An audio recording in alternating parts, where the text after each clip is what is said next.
Hello everyone and welcome to the channel.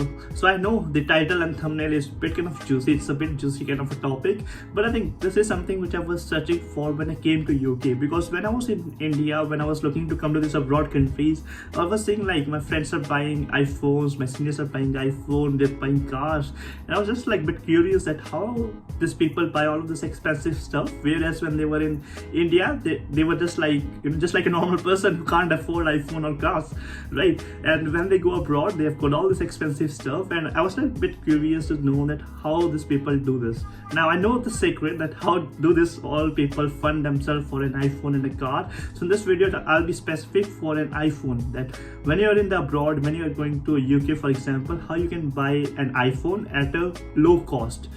So here I'll be talking about two different ways of buying an iPhone. The second one is the way which I will prefer, but the first one which a lot of students do is through EMIs. I think this is the truth of this video. So essentially what you can do is, let's say if you're purchasing a SIM through giffgaff, I've got a SIM carrier of giffgaff, and I've also mentioned a link in my description box of giffgaff. If you want to buy a free SIM for yourself, it's free of cost, no fee, it will be getting delivered to your address. For new students it's beneficial, so I put that link. So essentially if you've got giffgaff, you'll be going to their online account, you'll be having an online account based upon your email address. Straight away log into your account, and on the top section you'll be able to see option called phones. Essentially what you'll be getting is you get a SIM with a specific data for the month, and you also get a phone which you can purchase either fully, you can purchase your phone's price during that time and get your SIM, and you can pay the SIM amount for the GB of data you use every single month, or otherwise you can buy the phone, you can buy the SIM, and you can buy both of them on a monthly EMI, which are the installments.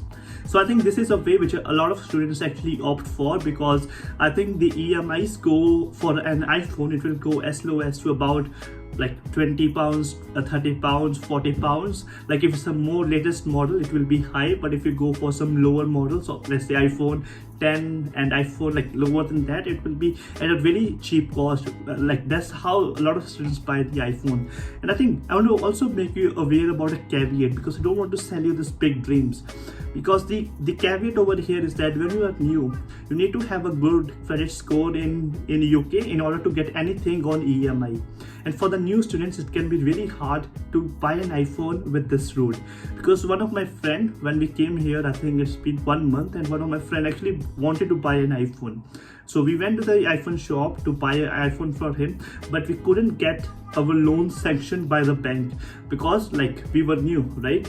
So when you're new, you don't have that credit score built, so the bank cannot trust you that you'll be able to repay that loan, because your account is very fresh, you don't have that many transactions going on. So for the new students, maybe they have to wait about 3 or 4 months in order to go through this EMI route, so that they have built up a good credit score and they can be eligible for the loan. So in my case, so even I have bought my iPhone, so I think the way I've bought my iPhone is through like full cash, paying the full amount. I just went to the local store in Glasgow where I'm staying, and I just paid my full amount. And this is just dependent upon just do your part-time job, do your hard work, and essentially I mean this iPhone and all of this thing, do not purchase it for show off. In my case, I wanted to make these videos which have got a decent quality and it's got a decent mic, so I just wanted to buy this iPhone. So I've got this iPhone 11 model, and essentially through my hardcore part-time job earning, I spent this about I think 700 or 800 pounds during that time. I think it was new at that time,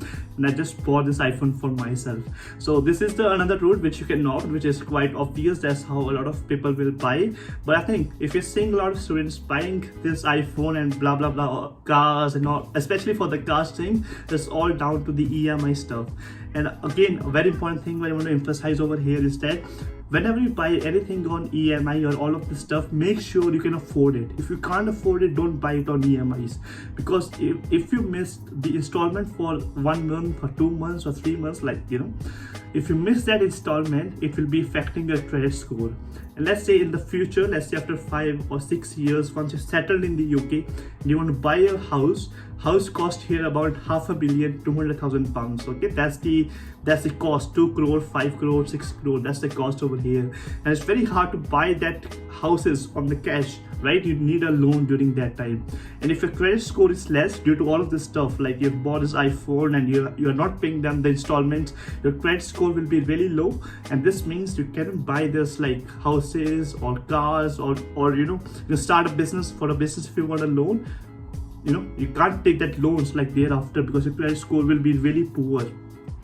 So make sure in your student life you know about like there's certain things that, well, iPhone stuff is good, but this is again dependent on the fact that if you can afford it. If you can't afford it, don't buy it yet. Okay, buy some other kind of version, just like based upon your own utility, whatever your necessity is.